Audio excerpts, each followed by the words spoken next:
Je m'appelle Séraphine et j'ai 31 ans. Il y a 7 mois, mon mari, avec qui j'étais marié depuis 4 ans, m'a tendu un verre de jus de grenade glacé. Il a souri, a déposé un baiser sur mon front et m'a dit que les antioxydants étaient bons pour le bébé. Il ne savait pas que je me tenais dans l'ombre du couloir. Il ne savait pas que je l'avais vu écraser les pilules dans la glace.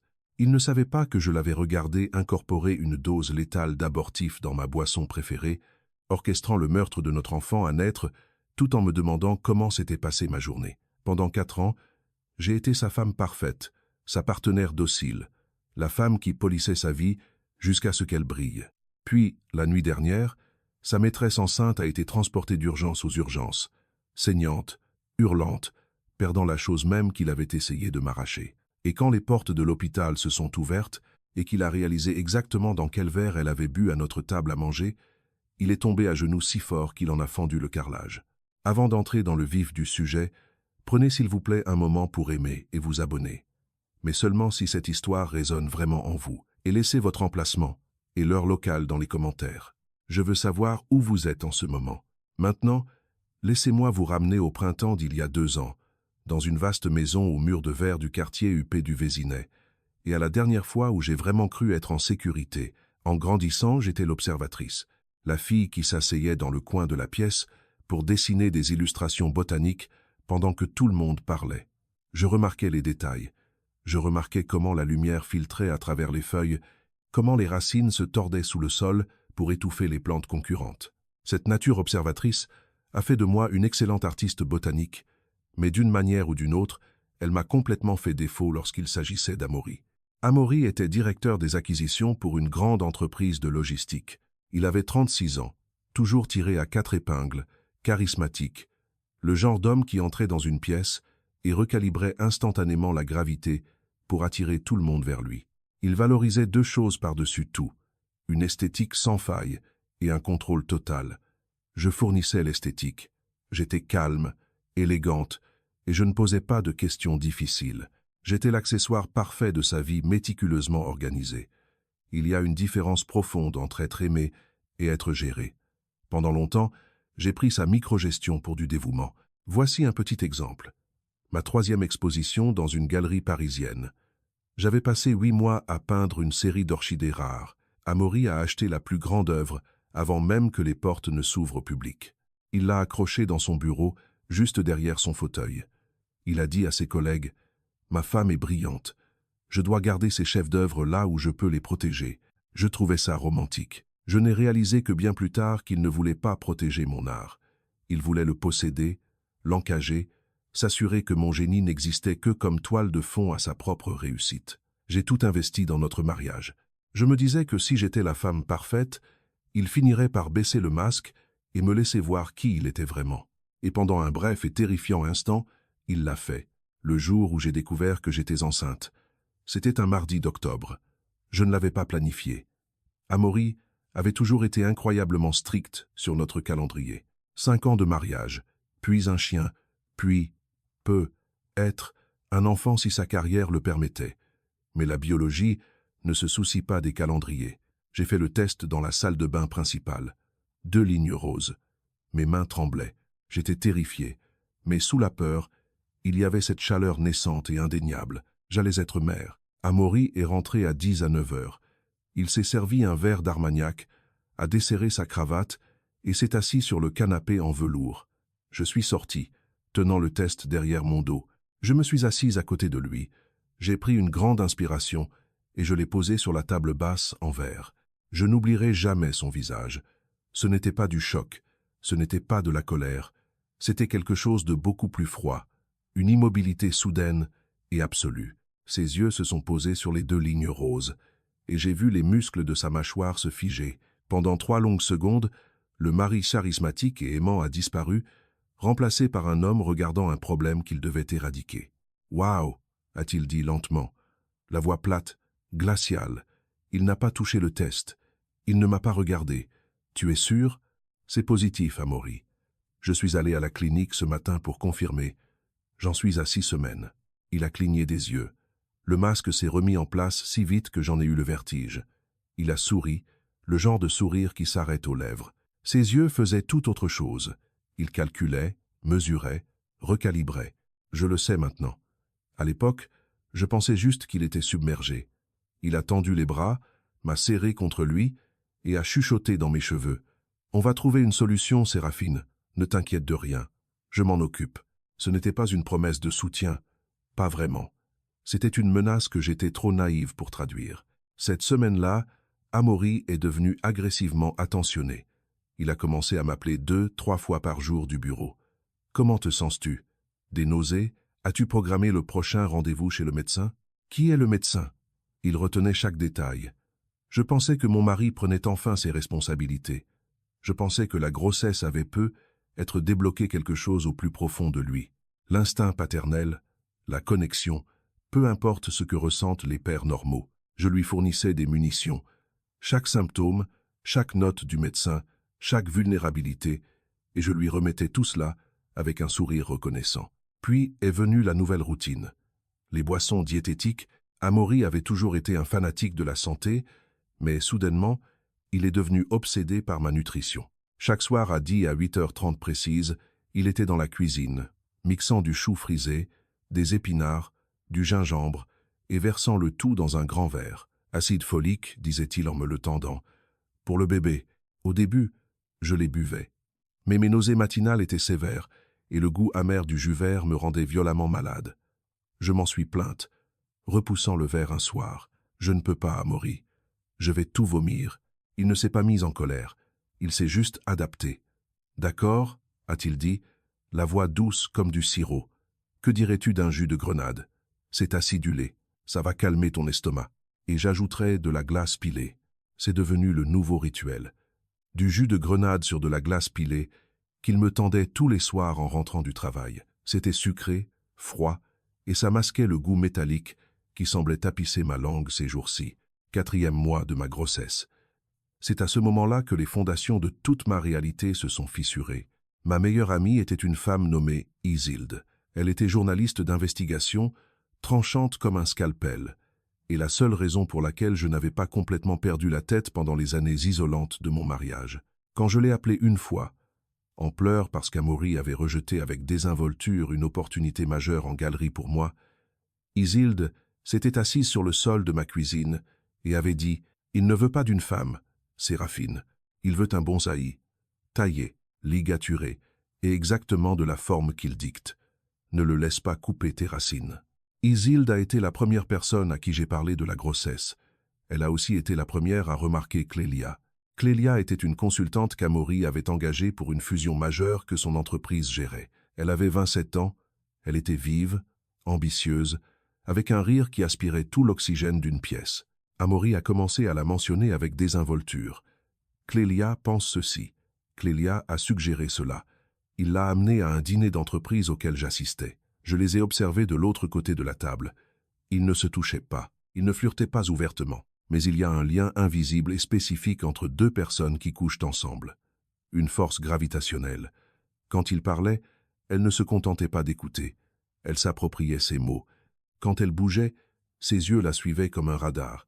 Je lui ai posé la question sur le chemin du retour. Toi et Clélia avaient l'air proches. Il n'a pas cilié. C'est une brillante stratège, Séraphine. Ne sois pas paranoïaque. C'est inconvenant. Il a utilisé ce mot avec une précision chirurgicale. Paranoïaque, inconvenant, des mots conçus pour me faire sentir petite, hystérique et peu sûre de moi. J'ai ravalé mon intuition et j'ai regardé par la fenêtre les lampadaires qui défilaient. 2 semaines plus tard, Isilde m'a appelé. C'était un mardi matin. Amaury était au travail. « Séraphine » a dit Isilde, sa voix complètement dépourvue de son ton sarcastique habituel.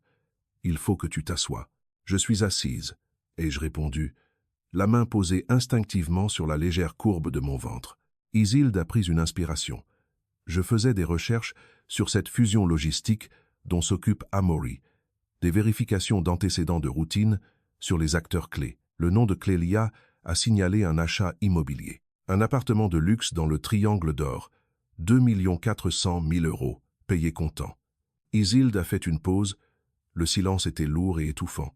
Séraphine, la SCI qu'il a achetée, est au nom d'Amaury. J'ai pressé ma main contre le marbre froid de l'îlot de cuisine pour me stabiliser. C'est peu, être un actif de l'entreprise. Une déduction fiscale. Séraphine. La voix d'Isilde s'est brisée. J'y suis allé. Je me suis assise dans ma voiture de l'autre côté de la rue. Amaury a une clé. Et Clélia. Séraphine, elle est enceinte. Elle en est au moins à 4 ou 5 mois. Elle portait des vêtements de maternité. La ligne est devenue mortellement silencieuse. Le réfrigérateur bourdonnait. La lumière du matin inondait les baies vitrées, illuminant la cage immaculée et stérile que j'avais passé 4 ans à polir. J'ai raccroché le téléphone. Je suis restée assise sur le sol de cette cuisine pendant 20 minutes. La machine à glaçons cliquetait en arrière-plan. L'écran de mon téléphone affichait toujours la durée de l'appel. 4 minutes et 12 secondes. C'est le temps qu'il a fallu à ma meilleure amie pour effacer tout mon mariage. 20 minutes plus tard, un SMS d'Amaury. Je pense à toi et au bébé. Je ramène ton dîner préféré ce soir. Je t'aime. Il n'était pas désolé. Il venait d'exécuter la tromperie la plus précise de sa vie et il l'avait fait avec un emoji cœur en guise de signature. J'étais piégé dans une maison de verre. Je n'avais pas de compte bancaire séparé, pas de revenus indépendants puisqu'il m'avait poussé à me concentrer exclusivement sur mon art et je venais de devenir un obstacle jetable aux yeux de l'homme avec qui je dormais. J'ai essayé. Il faut que vous le sachiez. J'ai essayé de rationaliser. Au cours des 5 jours suivants, je l'ai observé. J'ai observé la façon dont il embrassait ma joue, la façon dont il s'enquérait de mes rendez-vous médicaux, la façon dont il préparait méticuleusement mon jus de grenade. Je cherchais une fissure, un signe de culpabilité, une hésitation. Il n'y en avait aucune. Il était parfait. Chaque mensonge livré, sans que son pouls ne s'accélère une seule fois. Le 6e jour, j'ai arrêté de chercher la culpabilité et j'ai commencé à chercher la mécanique. S'il construisait une nouvelle vie avec Clélia, pourquoi jouait-il au père dévoué avec moi? Amaury méprisait les scandales publics désordonnés. Un divorce alors que sa femme était enceinte briserait son image d'entreprise immaculée. Mais une fausse couche tragique et inévitable, cela ferait de lui une figure sympathique.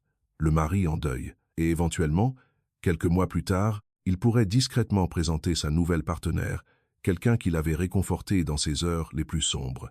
Le génie de la chose, et j'utilise ce mot avec un dégoût absolu, c'est qu'Amaury n'avait pas besoin que je disparaisse. Il avait juste besoin que le problème qui grandissait en moi disparaisse. De cette façon, son chagrin devenait la preuve de son humanité. Le fait qu'il passe à autre chose devenait justifié. Il restait exactement ce qu'il avait toujours été, le garçon en or, la victime d'une terrible tragédie. Il ne protégeait pas notre mariage. Il protégeait sa position. Ce soir-là, je me tenais dans le couloir sombre reliant le salon à la cuisine. Amaury venait de rentrer. Sa veste de costume était drapée sur une chaise de salle à manger. J'ai entendu le tintement de la glace. J'ai avancé silencieusement vers le bord de l'ombre, juste assez pour voir son profil éclairé par les lumières sous les placards. Il a sorti une petite fiole ambrée sans étiquette de la poche intérieure de sa poitrine. Il a dévissé le bouchon, a tapoté 2 pilules blanches sur la planche à découper et a pris le côté plat d'un lourd couteau de cuisine pour les écraser en une fine poussière poudreuse. Il a gratté la poudre dans mon verre de jus de grenade. Il a remué vigoureusement. Il a même pris une petite cuillère pour goûter une goutte sur le bord, s'assurant que l'acidité masquait le poison qu'il me donnait. Mon souffle s'est bloqué dans ma gorge. C'était comme avaler du verre brisé. J'ai reculé, pas après pas, dans une agonie silencieuse, jusqu'à ce que je sois dans la chambre. 2 minutes plus tard, il est entré, souriant, me tendant le verre. « Tiens, ma belle, bois. » Le médecin a dit que l'hydratation était essentielle en ce moment. J'ai pris le verre. La glace a teinté. Le liquide rouge sombre a tourbillonné. J'ai regardé dans les yeux de l'homme que j'avais épousé, voyant l'abîme caché derrière ses costumes sur mesure et son eau de Cologne hors de prix. « Merci » et chuchoté. Et j'ai fait semblant de boire une gorgée, pressant ma lèvre supérieure fermement contre le bord pour qu'aucune goutte n'entre dans ma bouche. Quand il a tourné le dos pour déboutonner sa chemise, j'ai vidé le contenu dans le ficus en pot près de la fenêtre. Le lendemain, pendant qu'Amaury était à une réunion du conseil, je me suis introduite dans son bureau fermé à clé à la maison. J'ai trouvé le compartiment caché dans le tiroir du bas de son bureau. La fiole ambrée y était. J'ai pris une seule pilule. J'ai conduit jusqu'à un laboratoire d'analyse médicale privé à 2 villes de là, et j'ai payé en espèces pour une analyse chimique accélérée. Les résultats sont tombés 48 heures plus tard. Du misoprostol, combiné à un alcaloïde synthétique non réglementé, et hautement concentré, connu pour provoquer de graves contractions utérines et des hémorragies massives. Ce n'était pas seulement conçu pour provoquer une fausse couche, c'était conçu pour ressembler à une anomalie naturelle catastrophique. Si j'avais bu ce verre entier, je n'aurais pas seulement perdu mon bébé, j'aurais pu me vider de mon sang sur mes parquets impeccables. Maintenant, je dois faire une pause ici, une seconde. Si vous avez déjà été dans une situation où la personne censée vous protéger essayait activement de vous détruire, mettez un feu dans les commentaires. Et si vous pensez que mon mari est sur le point de le regretter, tapez karma. Continuons, car ce qui s'est passé ensuite, même moi, je n'en avais pas prévu l'ampleur. Je me suis assise dans ma voiture sur le parking du laboratoire, fixant le rapport de toxicologie. J'avais deux options, m'effondrer ou gravir la pente. Je pouvais apporter ce papier à la police. Je pouvais demander le divorce. Je pouvais faire exploser sa vie dans un tribunal. Mais les hommes comme Amaury ont des avocats hors de prix, des équipes de relations publiques et une capacité terrifiante à déformer la réalité. Ils prétendraient que j'étais déséquilibré, que j'avais acheté les pilules moi-même, que les hormones de grossesse m'avaient poussé à une crise psychotique. La police regarderait son costume sur mesure et mon visage baigné de larmes, et sa version des faits serait acceptée sans question, tandis que la mienne serait rejetée. C'était le schéma de toute sa vie, compressé dans sa forme la plus brutale. La grossesse ne se met pas en pause parce que votre mari est un sociopathe. Les nausées matinales ne deviennent pas plus faciles parce que vous avez pleuré sur le sol de la salle de bain à 2 heures du matin. Alors, j'ai arrêté de pleurer et j'ai commencé à travailler. J'ai travaillé comme si ma vie en dépendait, parce que d'une manière très réelle, c'était le cas. Je suis devenu quelqu'un qu'il ne reconnaîtrait pas. J'ai acheté une caméra de sécurité cachée et je l'ai installée à l'intérieur du placard de la cuisine, parfaitement orientée vers le plan de travail où il préparait mes boissons. J'ai collecté les images. Chaque soir, je le filmais en train d'écraser les pilules. Chaque soir, je feignais la nausée, j'emportais le verre dans la salle de bain et je le vidais dans l'évier, le remplaçant par du pur jus que j'avais caché dans une flasque. Et je l'ai observé. J'ai observé sa frustration grandir quand, semaine après semaine, ma grossesse continuait de prospérer. Il a commencé à doubler la dose. Il a commencé à rôder, à me regarder le boire, me forçant à devenir une experte en tour de passe-passe, dissimulant une éponge dans ma paume pour absorber le liquide ou simulant une quinte de toux pour le recracher dans une serviette. C'était une guerre psychologique d'usure, menée dans la quiétude domestique de notre cuisine. Il pensait être le prédateur, usant lentement sa proie. Il ne réalisait pas que j'avais déjà construit la cage et qu'il marchait droit dedans. Isilde n'est pas restée sur la touche. Pendant que je rassemblais les preuves vidéo à l'intérieur de la maison, elle démantelait sa vie à l'extérieur. Elle a commencé à creuser sur Clélia et ce qu'elle a trouvé a brossé un tableau pire que ce que j'avais imaginé. Clélia n'était pas une victime. Elle n'était pas une fille naïve manipulée par un riche cadre. Elle était co-architecte. Isilde a réussi à se procurer les images de sécurité d'un restaurant haut de gamme où Amaury et Clélia dînaient régulièrement. Elle a également payé une assistante juridique mécontente du cabinet de Clélia pour accéder à ses emails privés. Clélia savait tout. Elle savait pour moi. Elle savait pour ma grossesse. Dans un email à sa sœur, Clélia se plaignait.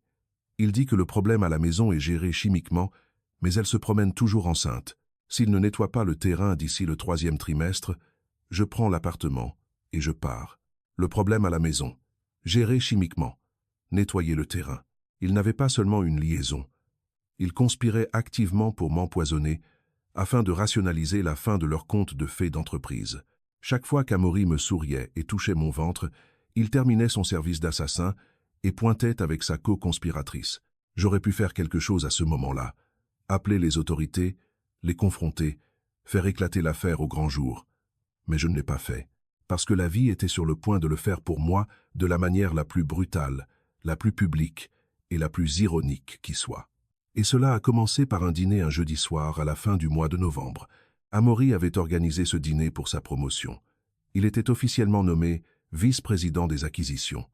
Il a invité 6 de ses plus proches collègues, le PDG de l'entreprise et leurs épouses. Il voulait l'esthétique parfaite, la maison sans défaut, le buffet élégant, l'épouse dévouée et enceinte rayonnant doucement en arrière-plan pour humaniser son image d'entreprise impitoyable. Ce qu'il n'avait pas prévu, c'était que Clélia se présente. Elle n'était pas invitée. Amaury gardait ses 2 vies strictement séparées. Mais Clélia, fatiguée d'être le secret, fatiguée d'attendre que le problème à la maison soit résolu, a décidé de forcer le destin.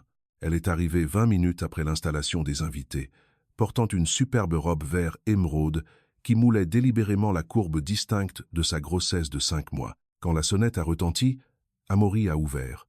Je me tenais près de la table à manger, arrangeant le plateau de charcuterie. J'ai vu son visage se vider de ses couleurs.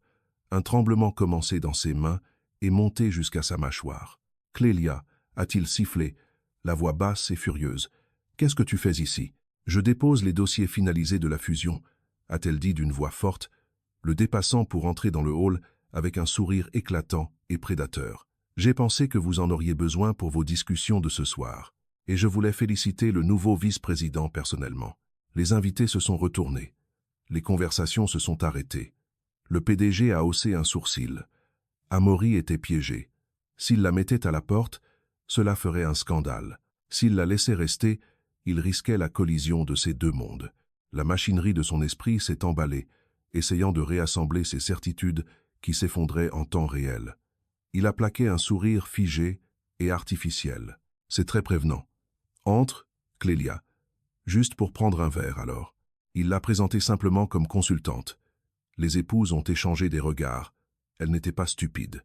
Elles ont vu la façon dont ses yeux s'attardaient sur lui, l'inclinaison possessive de son menton quand elle regardait la maison. J'ai observé tout cela avec un calme qui frisait la terreur.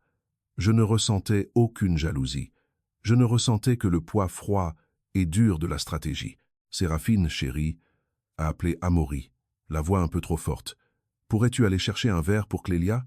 Quelque chose sans alcool. Elle attend un heureux événement. Il m'a regardé droit dans les yeux. L'audace sociopathique de la chose. Demander à la femme qui l'empoisonnait de servir sa maîtresse enceinte. Il pensait que c'était une démonstration de son contrôle absolu. Il pensait que j'étais ignorante. Il se croyait intouchable. J'ai souri. Le genre de sourire qui s'arrête aux lèvres. Bien sûr, ça me fera plaisir. Je suis allé dans la cuisine. Les lumières sous les placards brillaient. La machine à glaçons cliquetait. J'ai pris 2 grands verres en cristal. Je les ai remplis de glace pilée. J'ai versé le jus de grenade rouge rubis et sombre. Plus tôt cet après-midi-là, j'avais vu Amaury se glisser dans la cuisine. Je l'avais regardé à travers le flux de la caméra cachée sur mon téléphone. Il avait écrasé les pilules une dose massive cette fois, frustré par la poursuite de ma grossesse, et avait gratté la poudre dans le pichet en verre de jus de grenade qu'il gardait spécifiquement pour moi. Il l'avait remué vigoureusement, s'assurant que l'abortif létal était parfaitement en suspension dans le liquide acidulé. Je n'avais pas touché au pichet. Je l'avais laissé exactement là où il était. Maintenant, j'ai versé ce jus exact dans le verre de Clélia. J'ai versé du jus sain et non contaminé de ma flasque cachée dans le mien. Je les ai tous deux garnis d'une tranche de citron vert, des verres identiques, une esthétique identique. J'ai porté le plateau dans le salon. Le murmure des conversations flottait sur le doux jazz diffusé par le système audio. Amaury tenait la cour près de la cheminée, le PDG approuvant de la tête une quelconque histoire inventée qu'il racontait. Clélia était assise sur le bord du canapé en velours, ayant l'air d'être la maîtresse des lieux. Je me suis approché d'elle. J'ai tendu le plateau, du jus de grenade avec de la glace pilée, et je dis la voix douce, polie. Amaury dit que les antioxydants sont merveilleux pour le bébé.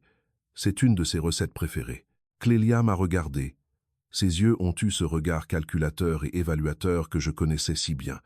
Elle pensait gagner. Elle pensait regarder une femme naïve et rejeter lui servant un verre dans la maison dont elle allait hériter. « Merci, Séraphine », a-t-elle dit, la voix dégoulinante de sirop. Elle a pris le verre du plateau. Elle n'a pas hésité. Elle a pris une longue et profonde gorgée. Délicieux. J'ai pris mon propre verre. J'ai regardé à travers la pièce en direction d'Amaury. Ses yeux ont croisé les miens. Il m'a vu tenir le verre identique, m'a vu le porter à mes lèvres, et il a souri. Un minuscule, imperceptible signe de tête de satisfaction. Il pensait qu'il venait de gagner. Il pensait que le problème était enfin géré. Je lui ai rendu son sourire. J'ai fait semblant de boire une gorgée et je me suis détourné. 2 heures plus tard, le dîner battait son plein. Le dessert avait été servi. Le vin coulait à flot. Amaury était détendu, appuyé contre l'îlot de la cuisine, riant d'une blague que le PDG avait faite. Clélia était toujours là, refusant obstinément de partir, sirotant son 2e verre de jus empoisonné. Elle s'était resservie elle-même dans le pichet du réfrigérateur. À 20 et 1:45, ça a commencé. Clélia se tenait près du piano à queue lorsqu'elle a soudainement haleté, une inspiration aiguë et saccadée qui a tranché à travers la pièce. Elle a lâché son verre. Il s'est brisé sur le parquet, le jus rouge sombre éclaboussant comme sur une scène de crime. Elle s'est pliée en deux, serrant son ventre, son visage se vidant instantanément de ses couleurs. « Oh mon Dieu !» a hurlé l'une des épouses. Amaury s'est figé. Son rire est mort dans sa gorge. Il s'est retourné, ses yeux se verrouillant sur Clélia, qui venait de tomber à genoux. Elle a poussé un son horrible, guttural et agonisant. J'ai agi vite. Je suis sorti de l'ombre, et je me suis agenouillé à côté d'elle. « Clélia, Clélia, qu'est-ce qui ne va pas ?»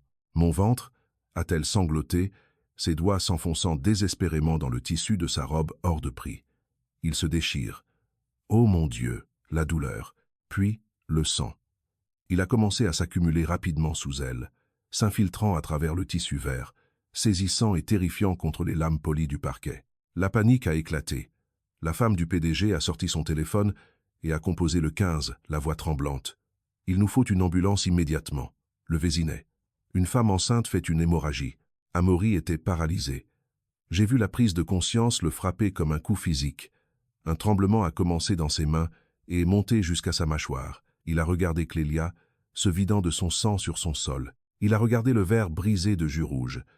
Puis, lentement, douloureusement, ses yeux se sont traînés jusqu'à moi. J'étais agenouillé à côté de sa maîtresse, parfaitement calme, intacte, ma propre grossesse parfaitement en sécurité. J'ai soutenu son regard par-dessus le chaos de son dîner ruiné. Je n'ai pas souri, je n'ai pas cligné des yeux. Je l'ai juste laissé voir l'architecture froide et implacable de ce que j'avais fait. Il savait. Dans cette unique seconde suspendue, il a su exactement dans quel verre elle avait bu. Il a su que le poison qu'il avait méticuleusement préparé pour tuer son propre enfant était en train de déchirer le corps de la femme avec laquelle il essayait de construire une nouvelle vie. Les sirènes de l'ambulance hurlaient au loin, se rapprochant. Les gyrophares rouges et bleus se fracturaient à travers les baies vitrées, projetant des ombres déformées et tordues sur le visage d'Amaury. L'esthétique parfaite de sa vie se noyait dans une mare de sang sur le sol de son salon. Les ambulanciers ont fait irruption par la porte d'entrée, énumérant des chiffres. Pression artérielle en baisse, rythme cardiaque en hausse, hémorragie massive. Il faut la déplacer maintenant. Ils ont sanglé Clélia sur un brancard. Elle était inconsciente, un masque à oxygène s'embuant de respiration superficielle. Les invités étaient blottis dans les coins, réduits au silence par le choc. Amaury était adossé au mur, les mains pressées contre son visage, ressemblant à un homme qui venait de faire un pas dans le vide et réalisait qu'il n'y avait pas de sol en dessous. « Monsieur, êtes-vous de la famille ?» a crié un ambulancier à Amaury. Amaury a ouvert la bouche, mais aucun son n'en est sorti. S'il disait oui, il exposait sa liaison devant son PDG et sa femme. S'il disait non, il laissait sa maîtresse et leur enfant mourant faire le trajet seul dans l'ambulance. Il était pris au piège dans une cage de sa propre fabrication et les barreaux se refermaient vite. « C'est un proche collègue », ai-je dit d'une voix égale, m'avançant. « Il suivra dans sa voiture. S'il vous plaît, sauvez-la. » Les ambulanciers se sont précipités dehors. Les sirènes ont hurlé, s'estompant dans la nuit. Le salon était d'un calme de mort, à l'exception du bourdonnement du réfrigérateur. Le PDG et les épouses se sont excusés rapidement, murmurant des excuses horrifiées, fuyant les décombres de la façade immaculée d'Amaury. En moins de 10 minutes, la maison s'est vidée. Juste moi, Amaury, et la tache sur le sol. Il n'a pas bougé. Il fixait l'endroit où Clélia s'était effondrée.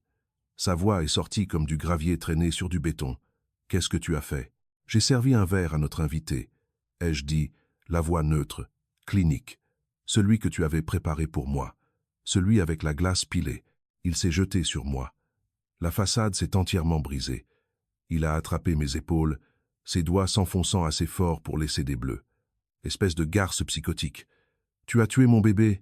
Je n'ai pas tressailli. J'ai regardé droit dans l'espace vide derrière ses yeux. « Tu as tué ton bébé, Amaury. » J'ai juste changé l'adresse de livraison. J'ai reculé, brisant sa prise. « Je vais me coucher. Tu devrais probablement aller à l'hôpital. Elle va avoir besoin de toi quand ils lui diront qu'elle l'a perdu. » Je me suis retourné et j'ai monté les escaliers, la colonne vertébrale parfaitement droite, le laissant seul au milieu des ruines. Minuit. La salle d'attente de l'hôpital avait ce silence fluorescent que les services de traumatologie ont au cœur de la nuit. 2 autres familles étaient dispersées dans les coins opposés. Une télévision murmurait la météo à personne en particulier. J'étais assise sur une chaise en plastique, les mains sagement croisées sur mon ventre, regardant les doubles portes de l'aile des urgences. J'avais conduit moi-même 30 minutes après qu'Amaury se soit précipité hors de la maison. Je n'étais pas là pour le soutenir. J'étais là pour le grand final. Amaury faisait les 100 pas dans le couloir comme un animal en cage. Sa cravate avait disparu, sa chemise était déboutonnée au col. Il avait l'air plus vieux, plus petit. Le charismatique vice-président s'était volatilisé, laissant derrière lui un homme frénétique, essayant désespérément de calculer les retombées. Il ne m'adressait pas la parole. Nous existions dans un silence glacial et hostile, attendant le verdict. À 1h15 du matin, les doubles portes se sont ouvertes. Un médecin est sorti, le masque baissé autour du cou, l'air épuisé. Amaury a cessé de faire les 100 pas. Il s'est avancé, la posture rigide. « Docteur, Clélia, comment va-t-elle » Le médecin a regardé son dossier. « Êtes-vous de la famille ?»« Je suis le père, » a dit Amaury, l'aveu arraché de lui comme une dent. Il ne m'a pas regardé. L'expression du médecin s'est adoucie en une sympathie professionnelle. « Je suis désolé, monsieur. Nous avons fait tout ce que nous avons pu. » Elle a souffert d'un décollement placentaire catastrophique, probablement déclenché par un traumatisme chimique massif. Nous n'avons pas pu arrêter l'hémorragie. Elle a perdu le bébé. Amaury a reculé d'un demi-pas en titubant. Sa main a heurté le mur pour se stabiliser. « Et Clélia, elle est stable », a dit prudemment le médecin. Mais compte tenu de la gravité des dommages et de l'hystérectomie d'urgence que nous avons dû pratiquer pour lui sauver la vie, elle ne pourra plus porter d'enfant. La salle d'attente est devenue complètement silencieuse. La télévision continuait de bourdonner. La machine à café sifflait dans le coin.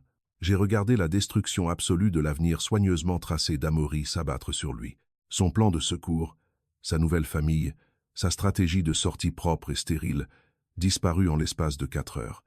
Et il avait porté le coup de grâce de ses propres mains. Elle est réveillée maintenant, a ajouté le médecin. Mais elle est très en détresse. Elle demande la police. Amaury a brusquement relevé la tête. « La police ? Pourquoi ? Elle affirme avoir été empoisonnée, » a dit le médecin, les yeux légèrement plissés. « Nous avons fait un dépistage toxicologique. Le laboratoire a confirmé la présence d'une dose astronomique de misoprostol et d'un alcaloïde synthétique dans son sang. Les autorités ont été prévenues. C'est la procédure standard en cas de suspicion d'acte criminel. J'ai vu les genoux d'Amaury lâcher. Ce n'était pas une descente lente. Il est tombé lourdement, le bruit de l'os heurtant le lino résonnant dans le couloir silencieux. Il fixait le sol, la poitrine haletante, la réalité de ce qu'il avait fait et de ce qui allait lui arriver, l'écrasant totalement. Je me suis levé. J'ai lissé le devant de ma robe. J'ai marché vers lui. Et je suis resté à regarder de haut l'homme qui avait essayé d'effacer mon enfant. « Tu vas aller en prison, Amaury ?» Et je dis doucement, ma voix à peine plus qu'un murmure. « Clélia va témoigner que tu étais le seul à manipuler les boissons. Je vais remettre les images de sécurité de toi en train d'écraser les pilules. Le rapport de toxicologie de mon test privé correspond aux résultats du laboratoire qu'ils viennent d'extraire de son sang. Tu as bâti une architecture de tromperie, Amaury, mais tu as oublié qui a dessiné les plans. » Il a levé les yeux vers moi, les yeux rouges, fous de terreur. « Séraphine, je t'en prie, tu ne peux pas faire ça. Je suis ton mari. Tu n'es plus mon mari depuis le jour où je t'ai montré ces 2 lignes roses, ai-je dit. Tu n'es plus qu'un problème qui avait besoin d'être géré. » Je me suis retourné et j'ai marché vers la sortie. Je n'ai pas regardé en arrière quand 2 policiers ont franchi les portes vitrées coulissantes, leur radio grésillant dans la nuit silencieuse. Je n'ai pas regardé en arrière quand ils se sont approchés d'Amaury, lui demandant de se lever et de mettre les mains dans le dos. Je n'ai pas regardé en arrière, car il n'y avait plus rien derrière moi qui vaille la peine d'être vu. L'air dehors était glacial, un froid de novembre aigu et mordant qui m'a dégagé les poumons. J'ai marché jusqu'à ma voiture, je suis monté à bord et j'ai verrouillé les portes. Je suis resté assise sur le siège du conducteur pendant un long moment, le moteur éteint, écoutant le silence. Mes mains ne tremblaient pas, mon cœur ne s'emballait pas. J'ai ressenti un incroyable et écrasant sentiment de quiétude. J'ai posé ma main sur mon ventre. Le bébé a donné un coup de pied, une minuscule aile de papillon palpitant contre ma paume. Un rappel de ce qui avait survécu au poison. Isilde m'a appelé le lendemain matin à 8 heures. J'étais assise à l'îlot de la cuisine, buvant un verre d'eau plate, regardant la lumière du matin frapper le ficus. C'est partout aux infos, a-t-elle dit, la voix crépitant d'une sorte de joie vindicative. Le vice-président de la logistique, arrêté pour tentative de meurtre et usage illégal d'abortifs chimiques. Son PDG l'a renvoyé avant même que le soleil ne se lève. Clélia coopère pleinement avec l'accusation. Il risque 20 ans, minimum. Bien, ai-je dit simplement. Et toi? A demandé Isilde, son ton changeant, devenant doux. Comment tu tiens le coup, Séraphine? Je fais mes cartons, ai-je répondu, regardant les boîtes en carton empilées près de la porte. Je vends la maison, je prends l'argent des comptes joints avant que ses avocats ne les gèlent pour sa défense. Je déménage. Où ça? Quelque part où il ne pourra jamais nous trouver. Quelque part où je peux peindre. 3 mois plus tard, la maison du Vésinet était vendue. Le divorce a été finalisé rapidement. Amaury était trop occupé à se battre pour sa vie au tribunal pénal pour contester quoi que ce soit que je demandais. J'ai pris la moitié de ses biens, la garde exclusive et mon nom de jeune fille. J'ai emballé mes toiles, mon chien, et la vie que je construisais, et je suis parti. Je n'ai pas cherché à me venger parce que j'étais en colère. Je l'ai fait parce que c'était nécessaire. Quand quelqu'un essaie de vous enterrer, vous n'attendez pas qu'il creuse le trou plus profond. Vous lui prenez la pelle des mains et vous enterrez ses mensonges à la place. Je suis assise sur le porche d'une petite maison, baignée de soleil sur la côte bretonne maintenant. L'air sent le pin et la pluie. Ma fille, Céleste, dort dans le couffin à côté de moi. Elle est en bonne santé, parfaite, complètement épargnée par le poison que son père a essayé de lui donner. Le chevalet est installé dans le salon. La peinture est fraîche, la toile est vierge, attendant que je décide quelle forme le monde prendra ensuite. Si vous regardez ceci, et que vous vous reconnaissez dans mon histoire, que vous soyez celle piégée dans une cage de verre ou celle qui se bat pour s'en échapper, je veux vous dire quelque chose. La vérité ne fait pas que survivre. Elle s'adapte. Elle attend le moment précis où la personne qui vous a réduite au silence est la plus vulnérable, et alors elle frappe. Vous n'avez pas besoin d'être bruyante pour être dangereuse. Vous avez juste besoin d'être observatrice. Et quand la personne qui a essayé de vous détruire réalise enfin ce que vous avez fait, laissez-la trouver une cage que vous contrôlez. Vous verrouillez la porte. Vous jetez la clé. Ce n'est pas de la vengeance. C'est de l'architecture.